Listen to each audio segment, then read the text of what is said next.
Hello dear students, welcome to Magnet Brains. मैं संचिता जैन आपकी SST educator आज के सेशन में लेके आई हूँ आप सभी के लिए क्लास 10th बोर्ड स्टूडेंट्स के लिए समाज विज्ञान में अर्थशास्त्र यानी कि इकोनॉमिक्स का चैप्टर नंबर 3 जिसका नाम है मुद्रा और साख। और आज हम करने वाले हैं इस चैप्टर के एनसीईआरटी सॉल्यूशंस, क्योंकि चैप्टर तो हमने कंप्लीट कर लिया है। इस चैप्टर के सारे टॉपिक्स एक छोटे छोटे वीडियो के माध्यम से आपको बहुत अच्छे से करा दिए हैं। अगर चैप्टर अभी नहीं पढ़ा है तो जल्दी से जाइए और बाकी सारे वीडियोस को देख लीजिए। तो सेशन को शुरू करने से पहले आप सभी से रिक्वेस्ट है कि जल्दी से जल्दी और ज़्यादा से ज़्यादा आज की इस वीडियो को आप सभी लाइक कर दें, शेयर कर दें, साथ ही साथ चैनल को सब्सक्राइब भी कर दें, क्योंकि मैग्नेट ब्रेन्स प्रोवाइड कराता है आपको क्लास 6 से लेकर क्लास 12 तक के सारे courses free of cost high quality education के साथ, फुली ऑर्गेनाइज कंप्लीट कोर्स के साथ। जी हाँ, हम आपके लिए कई सारे टॉप कोर्सेज हिंदी और इंग्लिश दोनों मीडियम में प्रोवाइड कराते हैं। सीबीएसई बोर्ड के साथ साथ MP board, UP board, Bihar board, Delhi board, Rajasthan board के सिलेबस को कंप्लीट कराया जाता है। काफी सारे स्पेशल कोर्सेज हैं जैसे कि वैदिक मैथ्स, क्रैश कोर्स और स्पोकन इंग्लिश, और इतने सारे कोर्सेज आपको एक ही सिंगल प्लेटफॉर्म पर हाई क्वालिटी एजुकेशन के साथ, फुल्ली ऑर्गेनाइज कंप्लीट कोर्स के साथ एकदम फ्री ऑफ कॉस्ट प्रोवाइड कराए जाने हैं, क्योंकि हम नहीं लेते हैं आपसे कोई फीस, कोई पैसा, कोई पेड सब्सक्रिप्शन। सारी चीजें एकदम फ्री में है। ठीक है, अगर आपको ई बुक्स और नोट्स की भी जरूरत है, वीडियो के डिस्क्रिप्शन में एक लिंक दी गई है, वहां जाइए, क्लिक कीजिए, सारी चीजें जल्दी जल्दी पाइए। तो शुरू करते हैं आज का ये सेशन आपके लाइक और शेयर के साथ। क्या है मुद्रा और साख के एनसीईआरटी सॉल्यूशंस। तो देखें, एक एक सवाल को हम बहुत ही अच्छे से समझेंगे, आराम से समझेंगे, डिटेल में समझेंगे और एग्जाम्पल के साथ समझेंगे, क्योंकि इकोनॉमिक्स में जब तक एग्जाम्पल नहीं दो तब तक आपको सारी चीजें समझ में नहीं आती हैं। लेकिन इकोनॉमिक्स से घबराने की बात नहीं है, क्योंकि सारी चीजें आपके आसपास की ही होती हैं।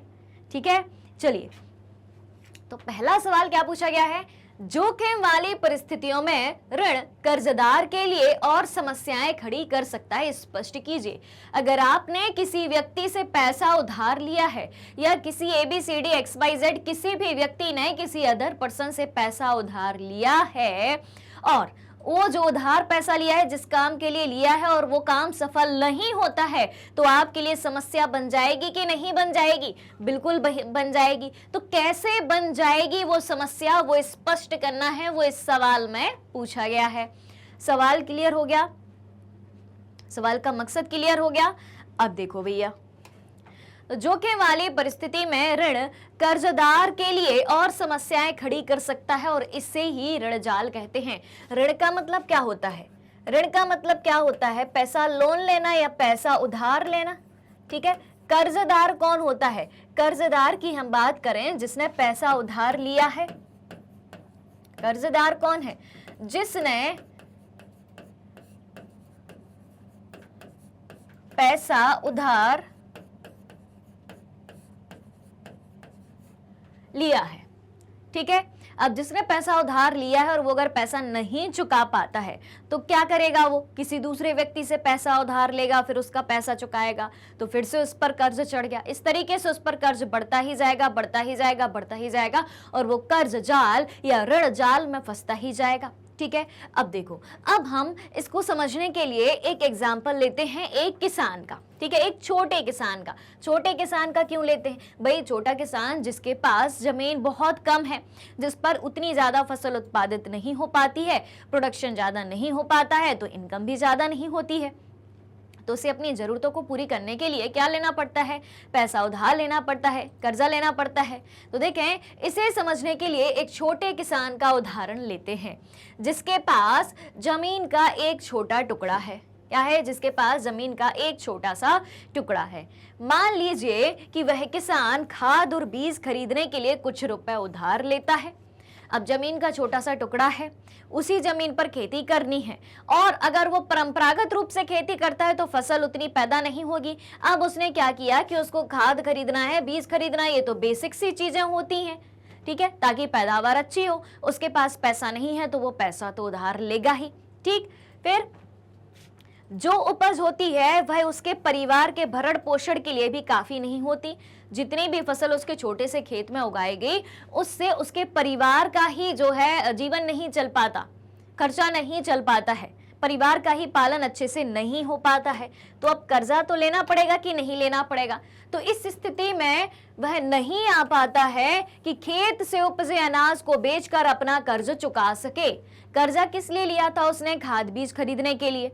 ठीक है, अब फसल खाद बीज का प्रयोग करके फसल तो उगाई, लेकिन उतनी फसल नहीं उगी कि वो परिवार को भी अच्छे से खिला पाए, अच्छे से पालन कर पाए।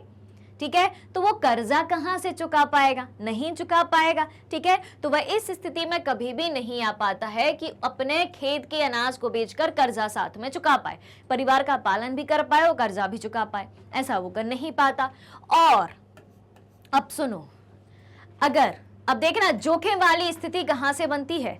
यदि बाढ़ या सूखे से उसकी फसल तबाह हो जाती है, अगर बाढ़ आ गई, सूखे की परिस्थिति बन गई और उसकी फसल तबाह हो गई, फसल खराब हो गई, तो उसकी स्थिति और ज्यादा खराब हो जाएगी। यानी जितनी फसल पैदा होनी थी वो भी नहीं हुई है। अब बताओ वो क्या करेगा? अब तो परिवार का पालन पोषण क्या, परिवार को 2 वक्त की रोटी भी अच्छे से नहीं खिला पाएगा।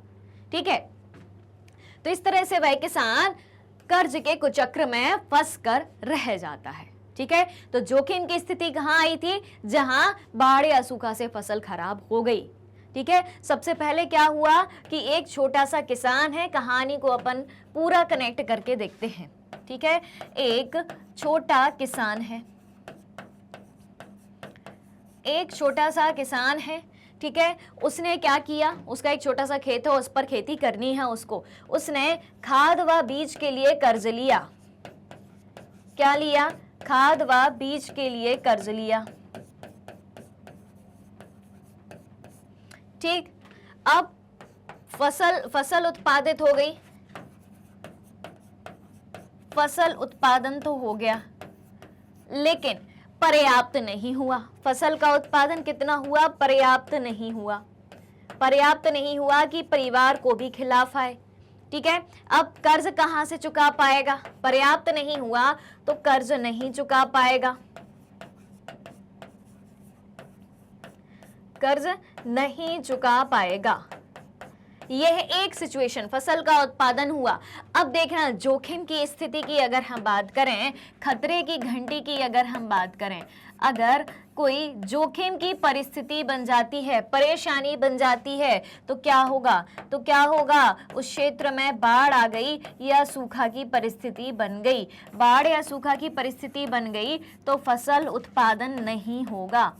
फसल उत्पादन नहीं होगा तो क्या होगा? कर्ज जाल में वो फंसता जाएगा। कर्ज जाल में फंसता जाएगा। ठीक है, ये तो नॉर्मल स्थिति हो गई, ये तो नॉर्मल स्थिति हो गई। ठीक, किस प्रकार की स्थिति की फसल उत्पादन हो रहा है, लेकिन यहां पर फसल उत्पादन नहीं होगा। क्यों? क्योंकि बाढ़ और सूखा जैसी परिस्थिति बन चुकी है। ऑलराइट, क्लियर है बात? कहानी समझ में आ गई? आएगा तो एग्जाम्पल देके लिख दोगे? लिख दोगे, मुझे पता है आप सब कर लोगे। क्वेश्चन नंबर 2 है, मुद्रा आवश्यकताओं के दोहरे संयोग की समस्या को किस तरह सुलझाती है? मुद्रा यानी कि करेंसी। अगर आपके पास पैसा है तो आप कोई भी चीज खरीद सकते हो पैसे दे करके, लेकिन दोहरे संयोग की समस्या कब उत्पन्न होती है? दोहरे संयोग की समस्या कब उत्पन्न होती है? जब वस्तु विनिमय, क्या होता है? जब वस्तु विनिमय प्रणाली लागू होती है, यानी कि वस्तु के बदले वस्तु से ही लेन देन हो। वस्तु विनिमय क्या होता है? वस्तु के बदले वस्तु का लेन देन, वस्तु के बदले वस्तु का लेन देन। ये बात आ गई आपको समझ में? ठीक है, तो अब जब वस्तु विनिमय नहीं रहेगा, अगर मुद्रा रहेगी तो दोहरा संयोग नहीं होगा, क्योंकि इसमें बेसिकली होता क्या है कि मान लो ए पर्सन को कोई चीज चाहिए है, ठीक है, और उसे बी पर्सन से चाहिए है, तो ए पर्सन के पास जो है, ये दोनों क्या करेंगे? आपस में वस्तुओं का एक्सचेंज करेंगे। कोई भी एक वस्तु हो गई, मान लो ये कोई वस्तु है, ठीक है। अब ए पर्सन को मान लो गेहूं की आवश्यकता है, बी के पास गेहूं है और ए पर्सन के पास देने के लिए चावल है, लेकिन बी को चावल नहीं चाहिए है, तो दिक्कत बन जाएगी कि नहीं। ना तो इसके पास गेहूं आ पाएगा, ना ये गेहूं दे पाएगा। ठीक है। अब इस समस्या से निपटने के लिए क्या होता है, मुद्रा की बात होती है, करेंसी की बात होती है, पैसे की बात होती है कि पैसों को लेन देन का माध्यम बनाओ, वस्तु को मत बनाओ। वस्तु चाहिए तो पैसा दो। ठीक है। तो वही बात यहाँ पर पूछी गई है कि जो ये पैसा है, करेंसी है या मुद्रा है, ये दोहरे संयोग की समस्या को किस तरह से सुलझाता है, आवश्यकताओं के दोहरे संयोग की समस्या को किस तरह सुलझाता है, उदाहरण देकर समझाइए।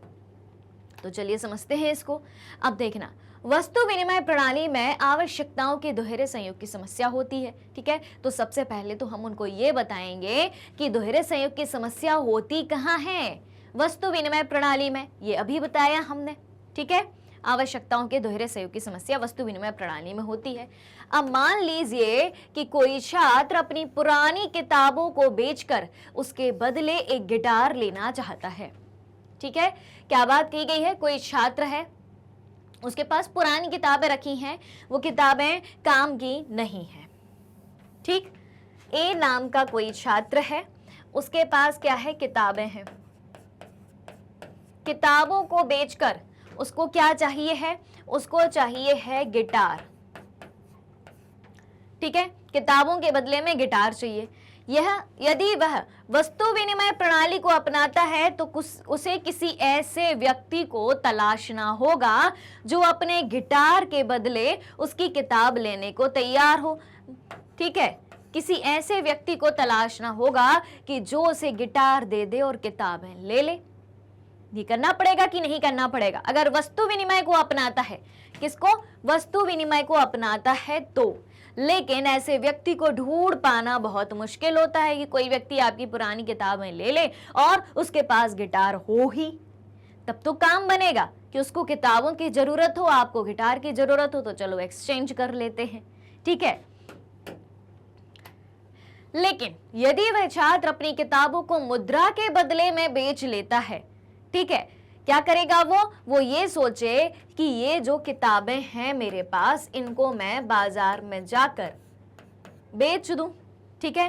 किताबें कहाँ बेच दे, बाजार में बेच दे और उसको क्या मिल जाए, मुद्रा मिल जाए, पैसा मिल जाए, करेंसी मिल जाए। तो पैसे उसके पास आ गए। अब इन पैसों से वो क्या खरीद सकता है, इन पैसों से वो गिटार खरीद सकता है, बिल्कुल खरीद सकता है। ठीक है, उन्हीं पैसों से। लेकिन इससे यह स्पष्ट हो जाता है कि मुद्रा आवश्यकताओं के दोहरे संयोग की समस्या को सुलझाती है। हमसे क्या पूछा गया था कि मुद्रा आवश्यकताओं के दोहरे संयोग की समस्या को कैसे सुलझाती है, बता दिया हमने। ठीक है, बन जाएगा आपसे।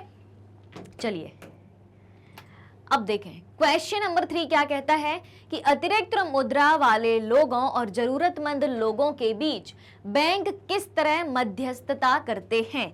सुनो भाई, दो बातें हैं यहाँ पर।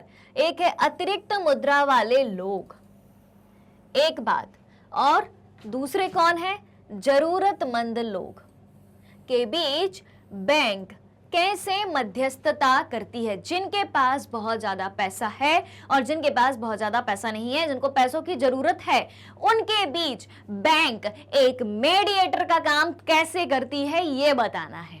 ठीक है, तो कंसेप्ट तो समझ में आ रहा होगा। जिनके पास ज्यादा पैसा है वो पैसा बैंक में जमा करेंगे, ठीक है, और जिनको पैसों की जरूरत है वो बैंक से पैसा उधार लेंगे।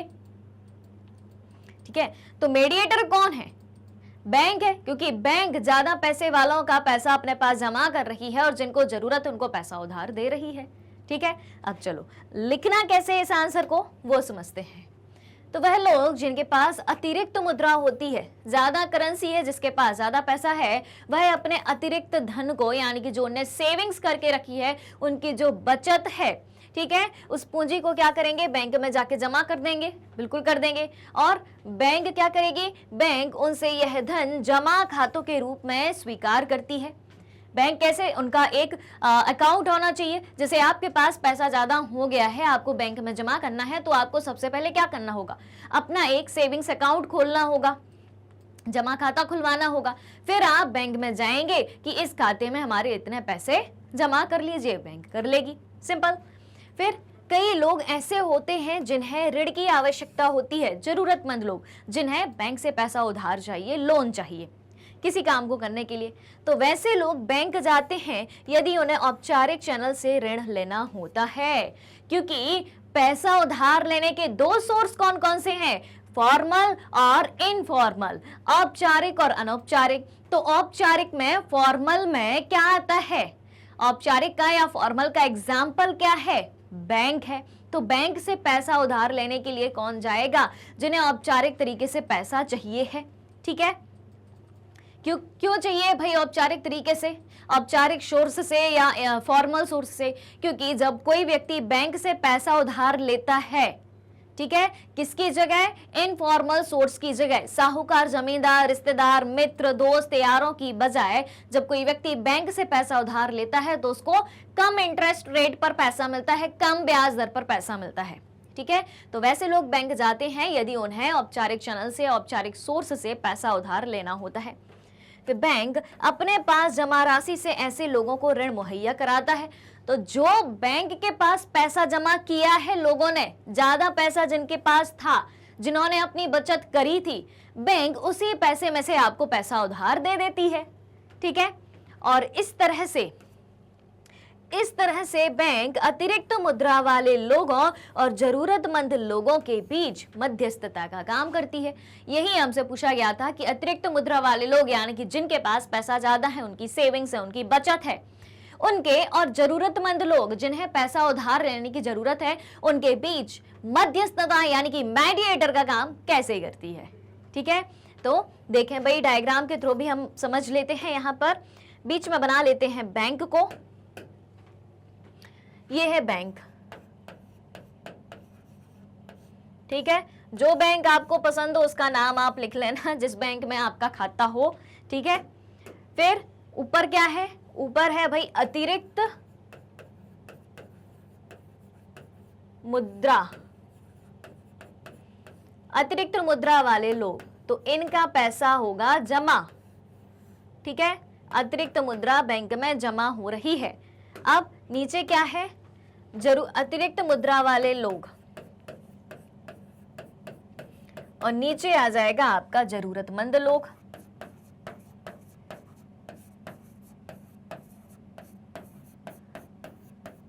जरूरतमंद लोगों को बैंक जो है पैसा उधार देगी यानी कि ऋण देगी।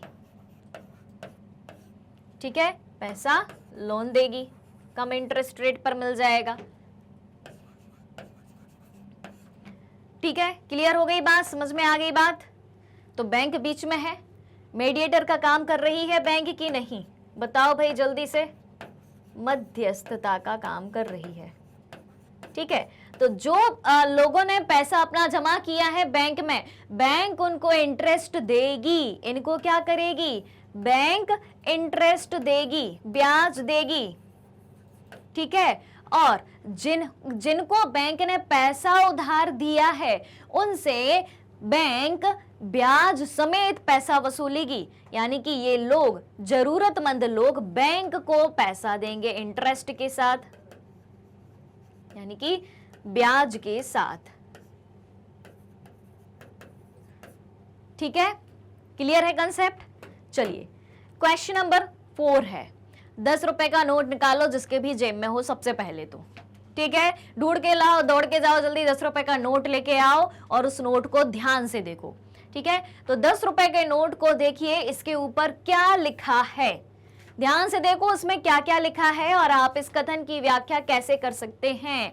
10 रुपए के नोट पर सिर्फ ये नहीं लिखा होता कि ये 10 रुपए का नोट है। ठीक है, उसके अलावा और भी कई सारी चीजें लिखी होती हैं, वो हमें पता करनी है। तो जल्दी से देखो, 10 रुपए का नोट सबके पास होगा, उस पर क्या क्या लिखा है और मुझे कमेंट करके बताओ। जल्दी से कमेंट आना चाहिए कि आपको क्या क्या नोट पे दिखाई देता है, जो आपको दिखाई देता है वो लिख के बताओ।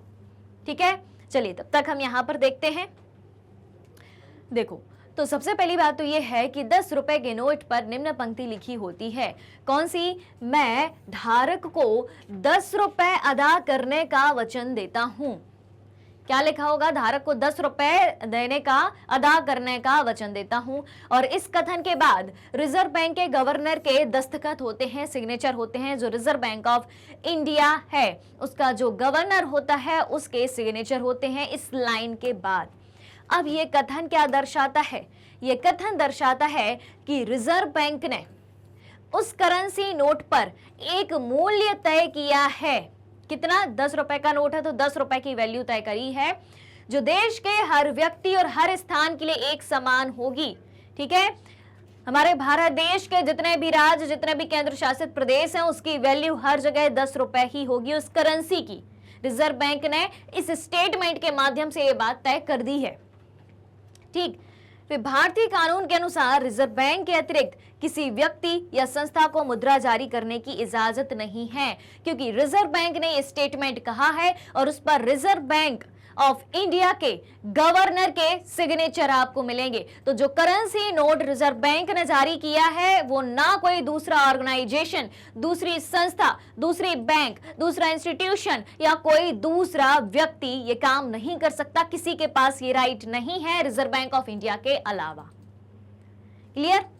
चलिए, इसके अलावा हम बात करें तो इसके अलावा कानून रुपयों को विनिमय का माध्यम जैसे इस्तेमाल करने की वैधता प्रदान करता है। ठीक है, यानी कि रिजर्व बैंक ऑफ इंडिया के द्वारा जो करेंसी नोट जारी किया गया है, जितने भी नोट जारी किए गए हैं उसको आप कानूनी रूप से उपयोग में ला सकते हैं। ठीक है, वैलिडिटी के साथ, कानूनी वैधता के साथ, कानूनी वैलिडिटी के साथ। क्लियर? चलिए, तो ये बात हो गई। अब क्या है? क्वेश्चन नंबर 5 है, हमें भारत में ऋण के औपचारिक स्रोतों को बढ़ाने की जरूरत क्यों है? यानी कि पैसा उधार लेने के दो सोर्स मैंने आपको बताए थे, फॉर्मल सोर्स और इनफॉर्मल सोर्स, औपचारिक स्रोत और अनौपचारिक स्रोत। और हमने ये भी जाना था कि अगर हम किसी इनफॉर्मल सोर्स से पैसा उधार लेते हैं तो हमें कम इंटरेस्ट रेट के साथ पैसा चुकाना होगा, लेकिन अगर किसी इनफॉर्मल सोर्स से लेते हैं तो हमें ज्यादा इंटरेस्ट रेट के साथ पैसा चुकाना होगा, और फॉर्मल सोर्स से पैसा उधार लेते हैं तो कम इंटरेस्ट रेट के साथ पैसा चुकाना होगा। तो सीधी सी बात है कि जो फॉर्मल सोर्स है, औपचारिक सोर्स है, वहां हमें कम पैसा लग रहा है, कम इंटरेस्ट रेट के साथ हमें पैसा मिलेगा। तो सीधी सी बात है कि भारत में फॉर्मल सोर्स को बढ़ाने की जरूरत है, यानी कि औपचारिक सोर्स को बढ़ाने की जरूरत है। क्यों है, डिटेल में समझते हैं। आंसर के फॉर्मेट में कैसे लिखना है उसको समझते हैं। हमें भारत में क्रेडिट के औपचारिक स्रोतों का विस्तार करने की आवश्यकता है। ठीक है, कैसे? तो क्रेडिट के अनौपचारिक स्रोतों पर निर्भरता को कम करने के लिए पहली बात क्या है, ताकि ज्यादा से ज्यादा लोग कहां अट्रैक्ट हों, फॉर्मल सोर्स की तरफ, और अनौपचारिक स्रोत यानी कि इनफॉर्मल सोर्स से वो हट जाएं, क्योंकि वहां पर ज्यादा ब्याज देना पड़ता है, क्योंकि इनकी ब्याज दर ज्यादा होती है और उधारकर्ता को अधिक लाभ नहीं होता है। ठीक, फिर देश के विकास के लिए सस्ता और सस्ता ऋण आवश्यक है। अगर आपको अपनी कंट्री का डेवलपमेंट करना है तो उस देश में रहने वाले लोगों को सस्ती ब्याज दर पर ऋण उपलब्ध करवाना होगा, कम इंटरेस्ट रेट पर पैसा प्रोवाइड कराना होगा, तभी लोग अपना नया काम धंधा शुरू कर पाएंगे, आर्थिक विकास में योगदान दे पाएंगे, खुद का भी आर्थिक विकास कर पाएंगे। अगर वो इनफॉर्मल सोर्स से पैसा उधार लेते हैं, गांव के किसी साहूकार से, जमींदार से, अपने रिलेटिव से, किसी से पैसा उधार लेते हैं, ज्यादा इंटरेस्ट रेट उन्हें भरना पड़ेगा कि नहीं भरना पड़ेगा? अब जो वो प्रॉफिट कमा रहे हैं, मान लो कि उन्हें प्रॉफिट हुआ, लेकिन प्रॉफिट का काफी ज्यादा हिस्सा उनका ब्याज चुकाने में चला गया, तो उनको क्या लाभ हुआ? ज्यादा नहीं हुआ। और हो सकता है कि उसी समय उसी बिजनेस में उन्हें घाटा लग जाए, फिर तो अब घाटा ही लग चुका है, यानी कि वो मूलधन ही नहीं चुका पाएंगे, जो पैसा उन्होंने लिया था वही नहीं चुका पाएंगे, ब्याज तो दूर की बात है। क्लियर है? फिर बैंकों और सहकारी समितियों को विशेष रूप से ग्रामीण क्षेत्रों में अपने ऋण में वृद्धि करनी चाहिए। जो बैंक हैं और सहकारी समितियां हैं उनको ज्यादा से ज्यादा लोगों को पैसा उधार देना चाहिए, और ऐसी संस्थाएं ग्रामीण क्षेत्रों में और ज्यादा खोली जानी चाहिए। ऑलराइट, क्या पूछा था हमसे कि हमें भारत में ऋण के औपचारिक स्रोतों को बढ़ाने की जरूरत क्यों है, बता दिया। चलिए, क्वेश्चन नंबर 6 है, और शुरू करने से पहले आप एक बार जल्दी से चेक कर लो कि आपने लाइक शेयर बराबर से हो रहा है कि नहीं हो रहा है। चैनल सब्सक्राइब हुआ है कि नहीं हुआ है? अगर आप चैनल पर अभी अभी पधारे हैं, आपका बहुत बहुत स्वागत है। ठीक है, फटाफट से चैनल को सब्सक्राइब कर देना है, क्योंकि मैग्नेट ब्रेन्स आपको क्लास 6 से लेकर क्लास 12 तक के सारे कोर्सेज फुली ऑर्गेनाइज वे में एकदम कंप्लीट कोर्स के साथ फ्री में प्रोवाइड कराता है। All right, all clear, like share बराबर से हो गया। चलिए क्वेश्चन नंबर 6 की बात करते हैं। गरीबों के लिए स्वयं सहायता समूहों के संगठनों के पीछे मूल विचार क्या है? अपने शब्दों में लिखिए। सेल्फ हेल्प ग्रुप, इसका एक टॉपिक मैंने बहुत अच्छे से डिटेल में आपको पढ़ाया था। ठीक है, कि गरीबों के लिए ही ये सेल्फ हेल्प ग्रुप या स्वयं सहायता समूह क्यों खोले गए हैं, क्यों बनाए गए हैं, बताइए। तो चलिए देख लेते हैं। देखते हैं। तो उसके पहले एक सवाल पूछा जाए क्या आपसे, अगर आपने ये टॉपिक पढ़ा होगा, क्योंकि एनसीईआरटी सॉल्यूशंस के पहले ही मैंने ये टॉपिक आपको पढ़ाया था, आखिरी टॉपिक था। तो सवाल ये है कि सेल्फ हेल्प ग्रुप में, स्वयं सहायता समूह में कितने मेंबर होते हैं? जल्दी से कमेंट करके बताना है। ऑलराइट, तो स्वयं सहायता समूहों का गठन वैसे गरीबों के लिए किया जाता है जिनकी पहुंच ऋण के औपचारिक स्रोतों तक नहीं है, यानी कि जो बैंक या सहकारी समितियों से पैसा उधार नहीं ले पाते हैं, उन लोगों को एक ग्रुप के माध्यम से जोड़ा जाता है। ठीक है, फिर क्या है? कई कारण हैं जिनसे ऐसे लोगों को बैंक या सहकारी समिति से ऋण नहीं मिल पाता है, और ये लोग इतने गरीब होते हैं कि अपनी साख को सिद्ध भी नहीं कर पाते हैं। ठीक है, और उनके द्वारा लिए गए ऋण की राशि इतनी कम होती है कि ऋण देने में आने वाले खर्चे की वसूली भी नहीं हो पाती। और आगे क्या है? अशिक्षा और जागरूकता के अभाव से उनकी समस्या और ज्यादा बढ़ जाती है। शिक्षित नहीं होते, अवेयर नहीं होते कि कहां से कैसे पैसा उधार लेना है, कहां कैसे लगाना है, तो वो फंस जाते हैं। फिर उसके बाद स्वयं सहायता समूह ऐसे लोगों को छोटा ऋण देती है ताकि उनकी आजीविका चलती रहे। गरीबों को क्या चाहिए भाई? थोड़ा मोड़ा पैसा चाहिए, बहुत बड़ा पैसा वो उधार ले भी नहीं सकते हैं, नहीं तो चुकाएंगे कैसे? ठीक है, काम कैसे कर पाएंगे उस पैसे के साथ में? तो जो व्यक्ति हैं, निर्धन परिवार हैं, उनको कम पैसे की ही जरूरत होती है। अगर वो कुछ काम धंधा चालू करना चाहें तो उन्हें लाखों रुपयों की जरूरत नहीं है, बहुत कम पैसे की जरूरत होती है, अपना छोटा मोटा काम चालू कर पाए और अपनी आजीविका चला पाए। तो स्वयं सहायता समूह एक ऐसा ग्रुप होता है, सेल्फ हेल्प ग्रुप एक ऐसा ग्रुप होता है जो लोगों को छोटा ऋण देती है, यानी कि कम पैसा भी उधार देती है ताकि उनकी आजीविका चलती रहे।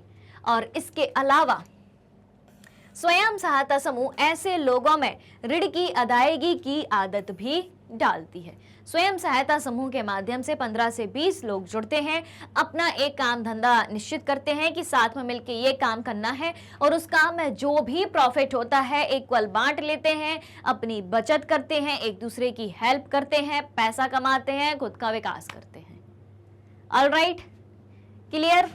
सेल्फ हेल्प ग्रुप का कंसेप्ट क्लियर हो गया?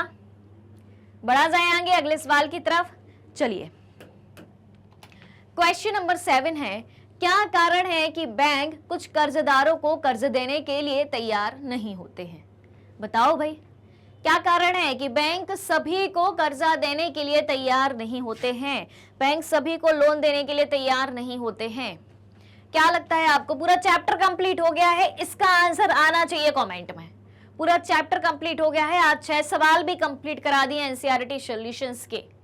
जल्दी बताओ, लॉजिक लगाओ, सोचो, क्या बताया था मैंने? जल्दी जल्दी जल्दी तेजी से कमेंट आना चाहिए भाई। देखिए आंसर।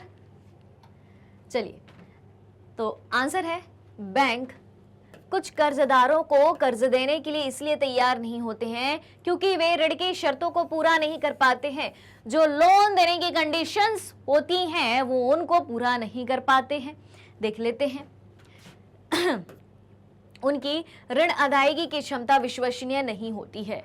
अब आप बताइए, अगर आपने किसी व्यक्ति को पैसा उधार दिया है, ठीक है, आपने अपना समझ के दे दिया, बिना समर्थक ऋणाधार के दे दिया, बिना किसी कंडीशन के दे दिया, बिना किसी शर्त के पैसा उधार दे दिया। किस आधार पर दिया आपने? एक विश्वास के आधार पर पैसा दिया, ठीक है। और अगर आप उस व्यक्ति ने पैसा नहीं लौटाया, फिर आप उस विश्वास का क्या कर लेंगे? क्लियर हो रही है बात? तो उनकी ऋण अदायगी की क्षमता जो है विश्वसनीय नहीं होती है, तथा उनके पास गिरवी रखने के लिए कोई संपत्ति भी नहीं होती, जिसके कारण बैंक उन्हें ऋण देने से कतराते हैं, यानी कि बैंक उन्हें पैसा उधार नहीं दे पाते हैं। एक बात यानी कि पैसा उधार देने के लिए सिर्फ विश्वास की जरूरत नहीं होगी, किसी समर्थक ऋणाधार की जरूरत होगी। यानी कि जब आप किसी को पैसा उधार दे रहे हैं तो उससे बोलो कि भाई साहब ये सामान अपना हमारे पास गिरवी रखो, तब हम आपको पैसा देंगे। ठीक। दूसरा पॉइंट, यदि बैंक इन लोगों को ऋण दे दें, ठीक है, तो उससे उसे ऋण को वापसी भी नहीं होगी, जिससे बैंक के अस्तित्व को खतरा पैदा हो सकता है। अब बैंक ने बिना किसी समर्थक ऋणाधार के, बिना किसी कंडीशन के, बिना किसी शर्त के पैसा उधार दे दिया, ठीक है, तो क्या जरूरी है कि बैंक के पास पैसा वापस आ जाए? ऐसे तो बैंक कंगाल हो जाएगा भाई, दिवालिया हो जाएगा, बैंक खाली हो जाएगा। ठीक है, तो एक ये बात हो गई। फिर क्या है, बैंक तभी चल सकते हैं जब उन्हें ऋण वापसी के साथ साथ ब्याज भी मिले, क्योंकि बैंक की इनकम कहां से होती है? बैंक की इनकम कहां से होती है? बैंक जो पैसा उधार दे रहे हैं आपको, उस पर ब्याज लेते हैं, वही तो उनकी इनकम है। तो बैंक तभी चल सकते हैं जब उन्हें ऋण वापसी के साथ साथ, यानी कि जो पैसा उन्हें उधार दिया है उसके साथ साथ, मान लो बैंक ने आपको 1 लाख रुपए दिया है, ठीक है, तो उनको इस 1 लाख रुपए के साथ साथ ब्याज भी मिले। मान लो कि ये 1 लाख रुपए बैंक ने आपको 2% ब्याज के साथ दिया है, तो 1 लाख प्लस इसका जितना 2% निकल के आता है उतना बैंक को वापस मिलेगा। तो जो 2% है, 1 लाख पर 2%, यही तो क्या है? यही तो बैंक की इनकम है भैया। ठीक है, तो बैंक तभी चल सकते हैं जब उन्हें ऋण वापसी के साथ साथ ब्याज भी मिले, परंतु ऐसे लोगों को ऋण देने से उसे दोनों प्रकार के भुगतान प्राप्त नहीं होंगे। 1 लाख रुपए भी जाएंगे प्लस 2% इंटरेस्ट भी जाएगा। क्लियर? ठीक है, तो बैंक इसीलिए कुछ कर्जदारों को ऋण देने से कतराते हैं, इन सब कारणों के कारण, ताकि बैंक को घाटा ना हो। क्वेश्चन नंबर 8 है, क्या कहता है 8वां सवाल? भारतीय रिजर्व बैंक अन्य बैंकों की गतिविधियों पर किस तरह नजर रखता है, यह जरूरी क्यों है? रिजर्व बैंक ऑफ इंडिया दूसरे बैंकों की गतिविधियों पर किस तरह से नजर रखता है और ये क्यों जरूरी है? देखा जाए तो चलिए देख लेते हैं इसको भी। भारतीय रिजर्व बैंक भारत का केंद्रीय बैंक है, एक ये बात है, ठीक है, क्योंकि जितने भी बैंक हैं उन सब पर निगरानी रखने का काम रिजर्व बैंक ऑफ इंडिया करता है। भारत का सबसे बड़ा बैंक है, बैंकों का बैंक है, सेंट्रल बैंक है, केंद्रीय बैंक है। ठीक, अब दूसरी बात क्या है? यह भारत के बैंकिंग सेक्टर के लिए नीति निर्धारण का काम करता है। जितना भी भारत का बैंकिंग सेक्टर है उनके लिए पॉलिसी बनाने का काम कौन करेगा? रिजर्व बैंक ऑफ इंडिया करेगा। ठीक, फिर बैंक किसी भी अर्थव्यवस्था पर गहरा असर डालते हैं, इसलिए बैंकिंग सेक्टर के लिए सही नियम और कानून की जरूरत होती है। जो नियम और कानून बनाए जाते हैं उसी के अनुसार हर एक बैंक को काम करना होता है, नहीं तो देश की अर्थव्यवस्था गड़बड़ा जाएगी। फिर क्या है? बैंकों की कार्यप्रणाली को नियंत्रित करके रिजर्व बैंक न केवल बैंकिंग और फाइनेंस को सही दिशा में ले जाते हैं, यानी कि बैंक और वित्तीय व्यवस्था, फाइनेंस यानी कि वित्तीय व्यवस्था को सही दिशा में ले जाता है, बल्कि पूरी अर्थव्यवस्था को भी सुचारू ढंग से चलाने में मदद करता है। ठीक है, बेसिकली हमसे पूछा गया है कि रिजर्व बैंक कैसे काम करता है, कैसे दूसरे बैंकों पर अपनी नजर रखता है, दूसरे बैंकों की गतिविधि पर अपनी नजर रखता है। तो पहली बात तो ये हो गई कि नीति निर्धारण का काम करता है रिजर्व बैंक बाकी बैंकों के लिए। पहला पॉइंट का हेड पॉइंट क्या बन जाएगा, हेडिंग क्या बन जाएगी? नीति निर्धारण। दूसरा क्या है? बैंक किसी भी अर्थव्यवस्था पर गहरा असर डालते हैं, इसलिए बैंकिंग सेक्टर के लिए सही नियम और कानून की जरूरत होती है। ठीक है, नीति निर्धारण के साथ साथ सही नियम और कानून।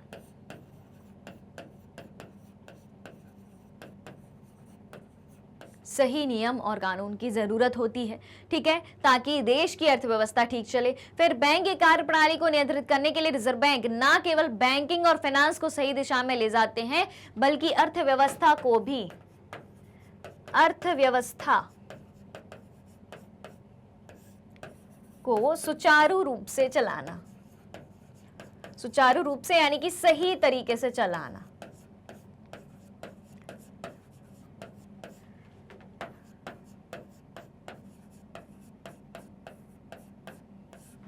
क्लियर है? बन जाएगी, सारी बातें बन जाएंगी ना। चलिए अब क्या है, क्वेश्चन नंबर 9 है, विकास में ऋण की भूमिका का विश्लेषण कीजिए। अगर किसी देश का डेवलपमेंट हो रहा है, किसी व्यक्ति का डेवलपमेंट हो रहा है, तो उसमें उधार पैसे की क्या भूमिका है, ऋण की क्या भूमिका है, लोन का क्या रोल है। ठीक है, देखा जाए विकास में ऋण की अहम भूमिका होती है। ठीक है, कैसे होती है, अब सुनो भाई। आपके पास पैसा नहीं है कि आप उस पैसे से उतने पैसे से कोई पर्याप्त उद्योग धंधा खोल पाए। ठीक है, आपको ज्यादा पैसे की जरूरत है, तभी आप कोई उद्योग धंधा खोल पाएंगे, खुद का विकास कर पाएंगे, खुद का आर्थिक विकास कर पाएंगे। पैसा कहाँ से मिलेगा, आप कहीं से भी लोन लेंगे, उससे अपना काम चालू किया, काम प्रॉफिटेबल हुआ। ठीक है, आपका बिजनेस प्रॉफिटेबल हुआ, आपको फायदा हो रहा है, आपका आर्थिक विकास होगा, देश का आर्थिक विकास होगा, बस यही बात है। यहाँ पर देख लो। अब तो ऋण के माध्यम से लोगों की आय बढ़ सकती है। लोगों ने पैसा उधार लिया, अपना काम खोला, काम से प्रॉफिट हुआ, इनकम बढ़ी, बिल्कुल बढ़ी। ठीक है, तो ऋण के माध्यम से लोगों की आय बढ़ सकती है, जिससे बहुत से लोग अपनी विभिन्न जरूरतों की पूर्ति के लिए सस्ती दरों पर कर्ज ले सकें। क्या है, ऋण के माध्यम से लोगों की आय बढ़ सकती है, इनकम बढ़ सकती है, जिससे बहुत से लोग अपनी विभिन्न जरूरतों की पूर्ति के लिए सस्ती दरों पर कर्ज ले सकें। एक बात, वे फसल उगा सकते हैं, बिल्कुल किसान भी उधार ले सकता है और अपनी फसल में उस पैसे को लगा सकता है, खेती में लगा सकता है, कोई कारोबार शुरू कर सकते हैं, कोई बिजनेस शुरू कर सकते हैं। ठीक है, नए उद्योग लगा सकते हैं या वस्तुओं का व्यापार कर सकते हैं, कई सारे काम कर सकते हैं। ठीक, फिर इस तरह ऋण से लोगों की प्रति व्यक्ति आय में वृद्धि होगी और जीवन स्तर ऊंचा होगा। ठीक है, अब लोगों ने पैसा उधार लिया, ऋण लिया, पहला स्टेप क्या है, पहला स्टेप है ऋण लिया। ठीक है, ऋण से क्या किया उन्होंने, कोई व्यवसाय खोला, व्यवसाय, कृषि, उद्योग, कुछ भी इन्होंने काम किया। ठीक है, ये काम करने से क्या हुआ, उनकी इनकम बढ़ी, आय में वृद्धि हुई, आय में वृद्धि हो गई। ठीक है, आय में वृद्धि हो गई, आय में वृद्धि से क्या होगा, जीवन स्तर ऊंचा होगा।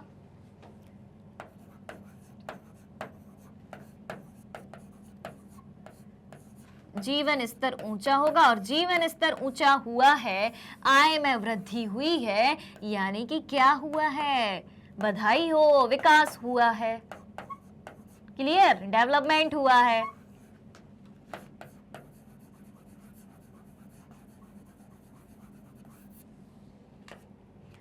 क्लियर, क्लियर है कंसेप्ट। इस फ्लो चार्ट के माध्यम से आपको पूरा आंसर समझ में आ गया होगा। पैसा उधार लिया, उस उधार पैसे से आपने कोई उद्योग धंधा खोला, कृषि में लगाया, व्यवसाय में लगाया, जो भी है। ठीक है, उससे आपको प्रॉफिट हुआ, इनकम में वृद्धि हुई, आपकी आय बढ़ी, आपका जीवन स्तर ऊंचा हुआ, आप अच्छे से जीने लगे, अच्छे से खाने पीने लगे, अच्छे से पहनने लगे। ठीक है, घूमने जाने लगे। ये क्या है, किसका सूचक है, क्या दर्शाता है, ये विकास को, डेवलपमेंट को। क्लियर, चलिए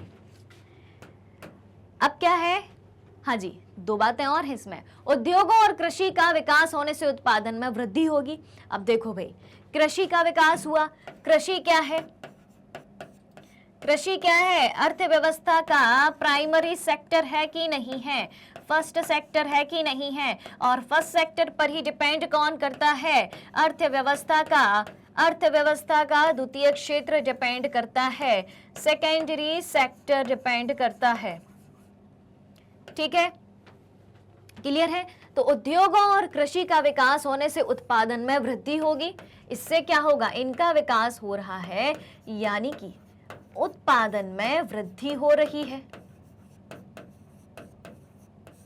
ठीक, उत्पादन में वृद्धि हो गई, और उत्पादन में वृद्धि हुई यानी कि जब हमारे यहाँ ज्यादा से ज्यादा प्रोडक्शन हुआ, मास प्रोडक्शन हुआ, उत्पादन में वृद्धि हुई, तो हम क्या करेंगे, विदेशों को भी वस्तुएं बेचने लगेंगे, तो विदेशी व्यापार भी बढ़ेगा देश का, हमारे पास विदेशी मुद्रा आएगी, दुनिया के देशों से संपर्क बढ़ेगा, विदेशी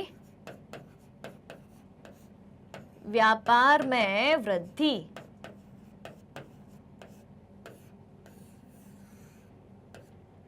क्लियर?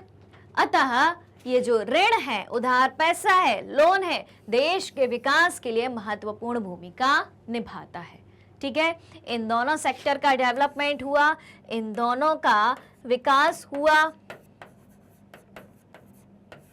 इन दोनों का विकास हुआ, यानी कि उत्पादन में वृद्धि हुई। उत्पादन में वृद्धि हुई, माल हमारे पास ज्यादा है, मास प्रोडक्शन है, हमने विदेशों को भी बेचा, विदेशी मुद्रा की प्राप्ति होगी, हमारे पास पैसा ज्यादा आएगा, देश में ही नहीं दुनिया में भी हमारा सामान बिकेगा। सिंपल सी बात है। आगे समझ में पूरा कंसेप्ट कि कैसे ऋण विकास में मदद करता है, ऋण विकास में अपनी अहम भूमिका निभाता है। ऑलराइट, चलिए क्वेश्चन नंबर 10 है, मानव को एक छोटा व्यवसाय करने के लिए ऋण की जरूरत होती है? बिल्कुल होती है। अगर किसी व्यक्ति को अपना एक छोटा व्यवसाय चालू करना है, उसके लिए ऋण की जरूरत होती है, उधार पैसे की जरूरत होती है। मानव किस आधार पर यह निश्चित करेगा, एक ह्यूमन किस आधार पर यह निश्चित करेगा कि उसे यह ऋण बैंक से लेना चाहिए या साहूकार से लेना चाहिए? चर्चा कीजिए। आप हैं, आपको अपना एक छोटा सा बिजनेस चालू करना है, उसके लिए आपको पैसा चाहिए है। आपके पास दो सोर्स है पैसा उधार लेने के, फॉर्मल और इनफॉर्मल। फॉर्मल में आ जाता है बैंक और इनफॉर्मल में आ जाता है आपके गांव का साहूकार। अब आप बताओ, आप कैसे तय करोगे और क्यों तय करोगे कि आपको बैंक से पैसा उधार चाहिए या फिर किसी साहूकार से, यानी कि इनफॉर्मल सोर्स से पैसा उधार चाहिए है? बताइए बताइए बताइए, जल्दी जल्दी जल्दी देखें। चलिए, तो पहले तो मुझे कमेंट करके बता दो कि आपको बैंक से पैसा उधार लेना सही जमता है या फिर किसी साहूकार से जमता है। ठीक है, जल्दी कमेंट करके बताइए। अब देखें, अपनी संपत्ति और तमाम किस्म के कागजातों के आधार पर, ध्यान से सुनिएगा, मानो कि अपनी संपत्ति और तमाम किस्म के कागजातों, दस्तावेज, डॉक्यूमेंट के आधार पर मानव को यह तय करना पड़ेगा कि उसे ऋण बैंक से लेना चाहिए या साहूकार से। पहले तो मनुष्य को यह देखना चाहिए कि भाई अपने पास कितनी संपत्ति है, क्या डॉक्यूमेंट हैं, गिरवी रखने के लिए कोई संपत्ति है, कोई कागज है, कोई भूमि है, कोई जेवर है, कोई गाड़ी है, कोई घर है कि नहीं है। पहले तो आप ये देखो। ठीक है, उसी के बल पर आप तय कर पाओगे कि आपको बैंक से पैसा उधार लेना है या साहूकार से। ठीक है, तो ऋणाधार की गैर मौजूदगी के कारण गरीब परिवार बैंकों से ऋण ले पाने में असमर्थ होते हैं। अब उनके पास मान लो कि संपत्ति नहीं है, कोई डॉक्यूमेंट नहीं है, कोई कागज नहीं है, कोई जमीन नहीं है, कोई घर नहीं है, यानी कि ऋणाधार नहीं है, पैसा उधार लेने का आधार नहीं है, कोई बेस नहीं है कि जिसको गिरवी रख के वो पैसा उधार ले पाए।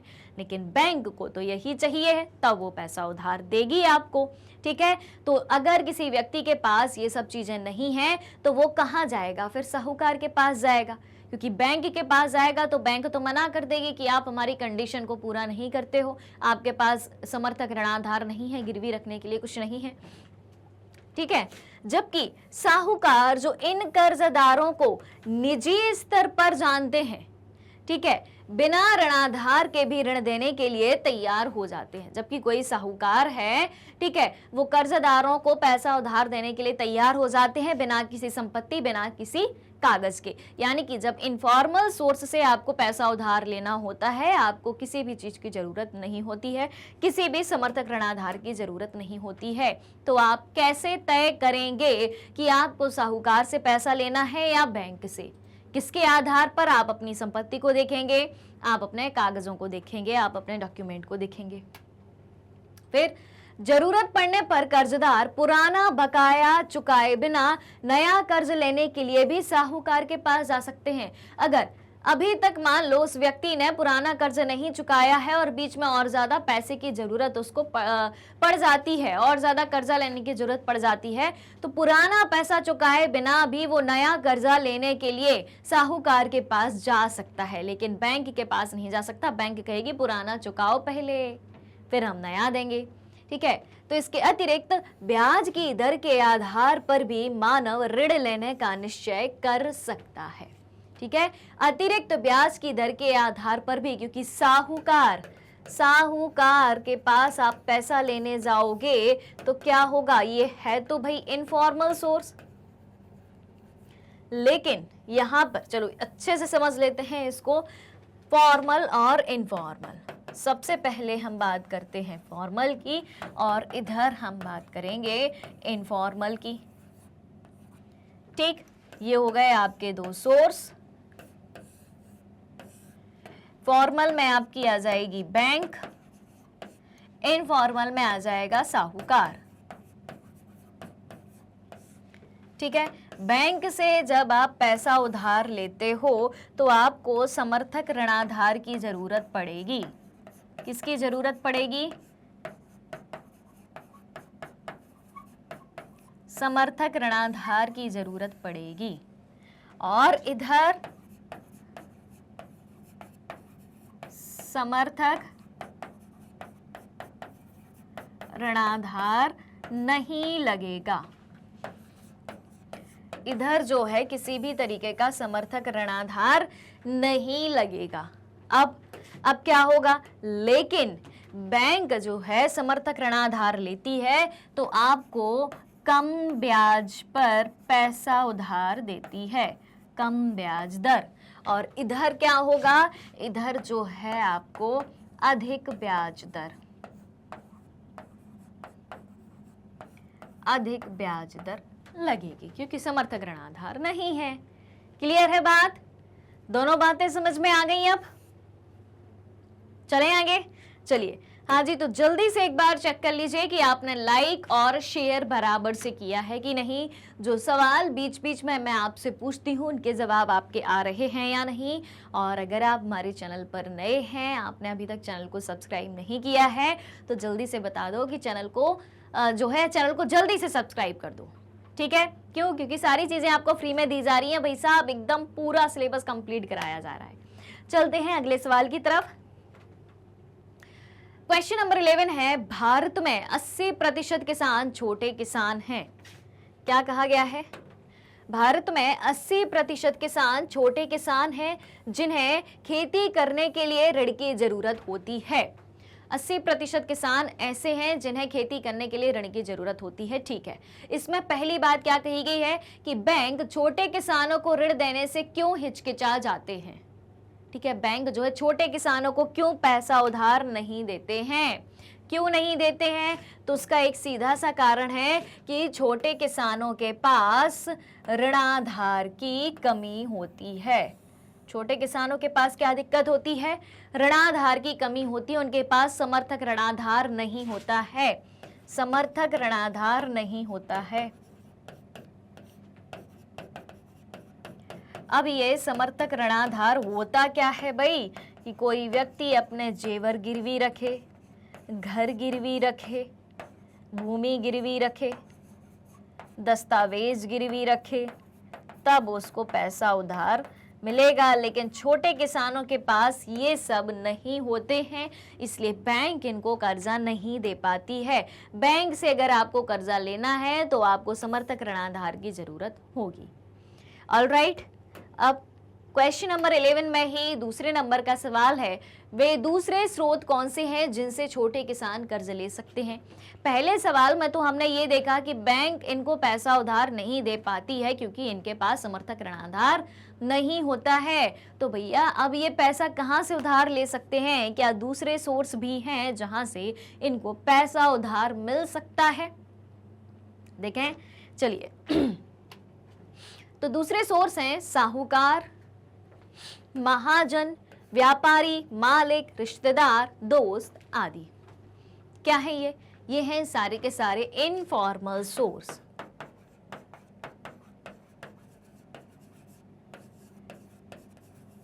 इनफॉर्मल सोर्स, अनौपचारिक स्रोत।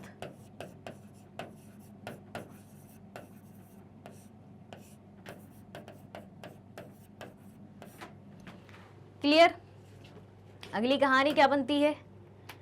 तीसरा है 11वें क्वेश्चन में तीसरा सवाल है, उदाहरण देकर स्पष्ट कीजिए कि किस तरह ऋण की शर्तें छोटे किसानों के प्रतिकूल हो सकती हैं। अब छोटे किसान हैं, उनके पास गिरवी रखने को कुछ होता नहीं है, लेकिन पैसा उधार लेने की कंडीशन में समर्थक ऋणाधार की कंडीशन सबसे पहले अप्लाई होती है।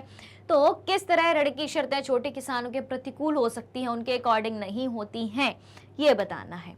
तो देखें, यदि कोई छोटा किसान ऋण ले भी लेता है, छोटे किसान ने पैसा उधार ले लिया, ठीक है भाई, पैसा उधार ले लिया तो उसके खेत की उपज ही इतनी नहीं होती कि फसल बेचकर वह अपना परिवार भी पाल ले।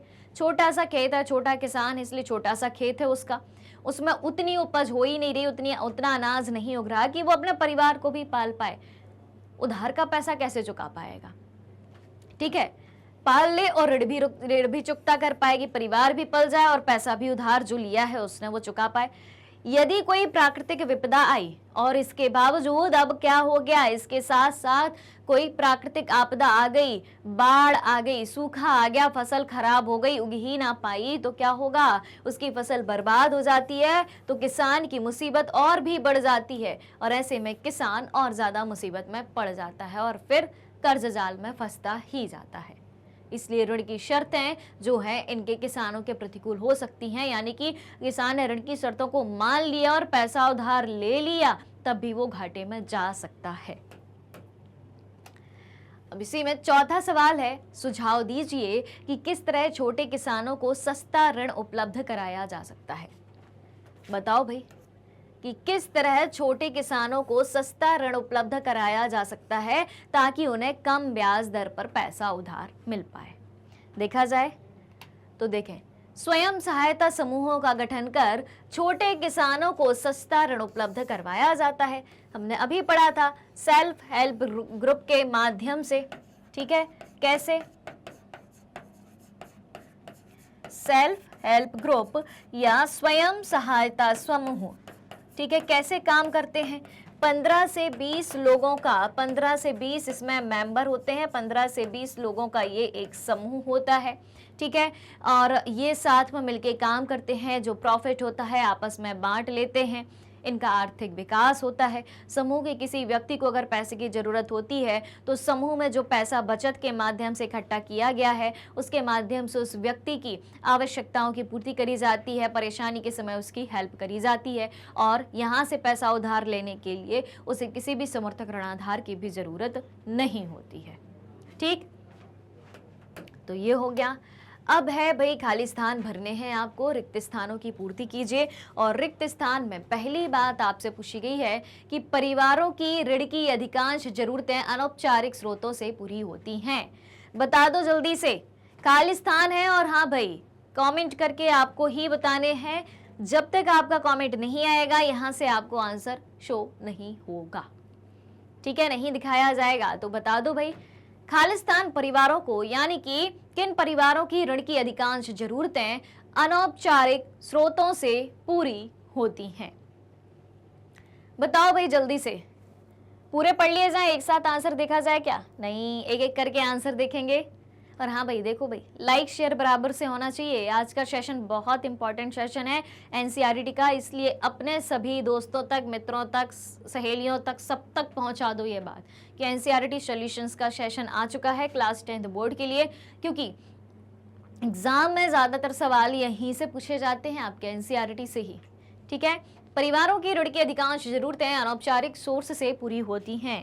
देखा जाए किन परिवारों की? गरीब परिवारों की अनौपचारिक स्रोत, इनफॉर्मल सोर्स से। अब ये इनफॉर्मल सोर्स कौन कौन से होते हैं? साहूकार, जमींदार, मित्र, रिश्तेदार,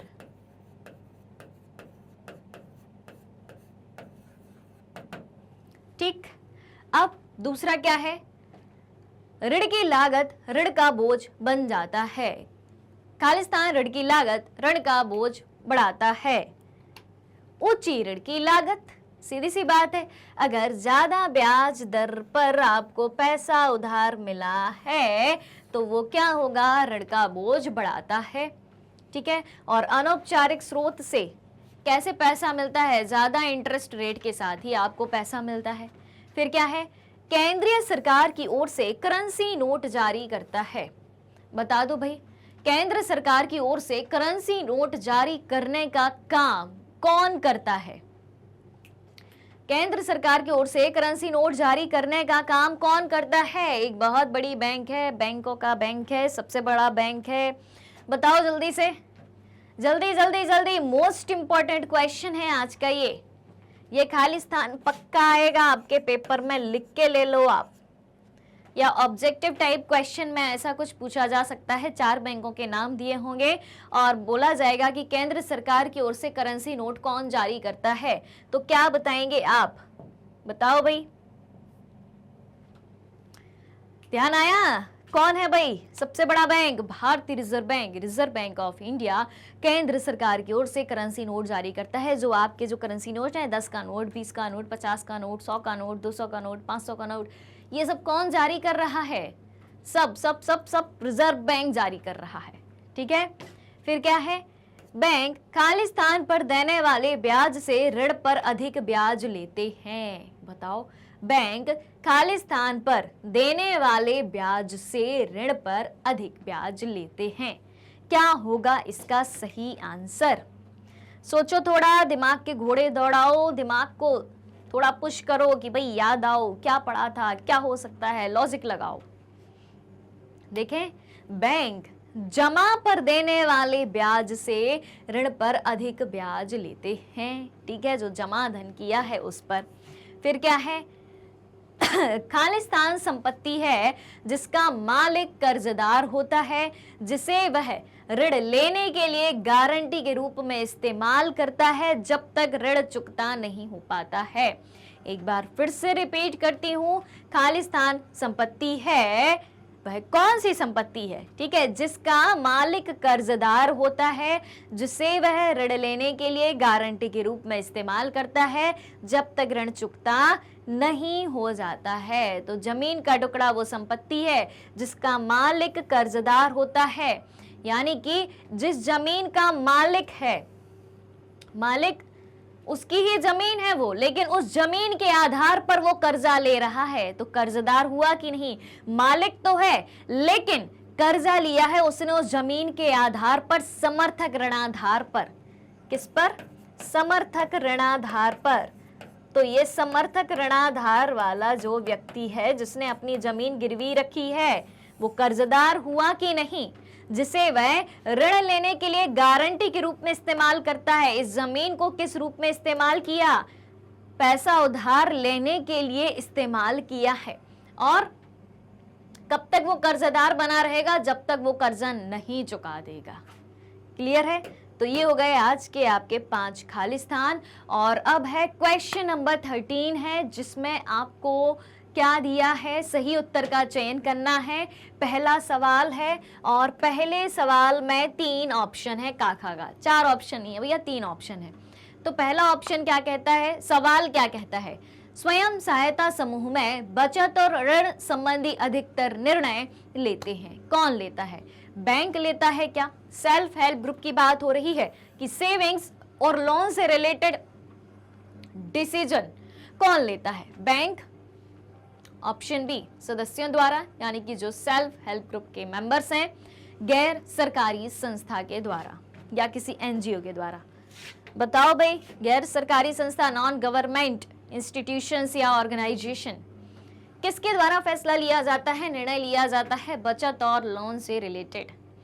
देखा जाए तो इसका सही आंसर है भैया सदस्यों के द्वारा। स्वयं सहायता समूह में बचत और ऋण संबंधित अधिकतर निर्णय सदस्य लेते हैं, मेंबर्स लेते हैं। अब क्या है? दूसरा सवाल है, ऋण के औपचारिक स्रोतों में शामिल नहीं है। फॉर्मल सोर्स में क्या शामिल नहीं है?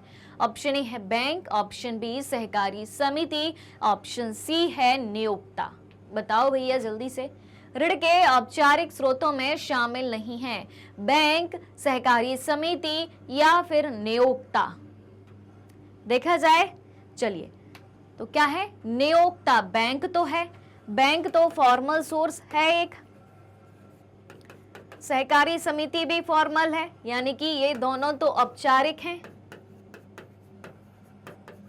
और नियोक्ता जो है, अगर मान लो किसी व्यक्ति ने आपको काम पर रखा है, किसी के यहाँ आप काम करते हो, किसी व्यापारी के यहाँ काम करते हो और उसी से आप पैसा उधार ले रहे हैं, तो वो क्या हुआ? नियोक्ता हुआ, क्योंकि उसने अपने काम पर आपको रखा है। तो ये क्या है? ये औपचारिक स्रोत में शामिल नहीं है, इनफॉर्मल है, अनौपचारिक है। चलिए, तो आज का ये सेशन यहीं पर ख़त्म होता है। आज के सेशन में हमने एनसीईआरटी सॉल्यूशंस को बहुत अच्छे से सॉल्व कर लिया है। ये सारे क्वेश्चन आंसर बहुत इंपॉर्टेंट हैं और ख़त्म भी हो चुके हैं। और इस वीडियो को जल्दी से अपने दोस्तों तक पहुंचा दो और बता दो उन्हें कि NCERT solutions chapter number 3 economics का आ चुका है। तो अगर आप हमारे डेली के लाइव सेशन और रिकॉर्डेड सेशन से जुड़ना चाहते हैं, सारी चीज़ें उपलब्ध हैं मैग्नेट ब्रेन्स के यूट्यूब चैनल, वेबसाइट और एप्लीकेशन पर। मैग्नेट ब्रेन्स इंडिया का number 1 100% free online education platform है। इसके अलावा अगर आप ई बुक्स और ई नोट्स भी चाहते हैं, उसकी लिंक भी वीडियो के डिस्क्रिप्शन बॉक्स में दी गई है। वहाँ से आप सारी जानकारी प्राप्त कर सकते हैं, नोट्स ई बुक्स अवेल कर सकते हैं। हमारे पास आपके लिए कई सारे टॉप कोर्सेज हिंदी और इंग्लिश दोनों मीडियम में अवेलेबल हैं। सीबीएसई बोर्ड के साथ साथ Delhi board, Bihar board, UP board, MP board, Rajasthan board के सिलेबस को कवर कराया जाता है। काफ़ी सारे स्पेशल कोर्सेज हैं जैसे कि वैदिक मैथ्स, क्रैश कोर्स और स्पोकन इंग्लिश। और इतने सारे कोर्सेज आपको एक ही सिंगल प्लेटफॉर्म पर हाई क्वालिटी एजुकेशन के साथ, फुल्ली ऑर्गेनाइज कंप्लीट कोर्स के साथ एकदम फ्री ऑफ कॉस्ट प्रोवाइड कराए जाते हैं। जी हाँ, मैग्नेट ब्रेन से पढ़ने के लिए आपको किसी भी तरीके की कोई फीस देने की ज़रूरत नहीं है, कोई पेड सब्सक्रिप्शन देने की ज़रूरत नहीं है। सारी चीज़ें फुली ऑर्गेनाइज्ड वे में आपको एकदम फ्री ऑफ कॉस्ट प्रोवाइड कराई जाती हैं। मैग्नेट ब्रेन्स यूट्यूब के अलावा अदर सोशल मीडिया प्लेटफॉर्म जैसे कि Facebook, Instagram, Twitter, Telegram, WhatsApp पर भी उपलब्ध है। आप हमें यहाँ भी फॉलो कर सकते हैं, यहाँ से भी सारी जानकारी प्राप्त कर सकते हैं। तो आज के सेशन को ज़्यादा से ज़्यादा लाइक और शेयर करते हुए चैनल को सब्सक्राइब भी करना है। हमारे साथ बने रहिए, जुड़े रहिए, पढ़ते रहिए, कुछ रहिए। Thank you so much.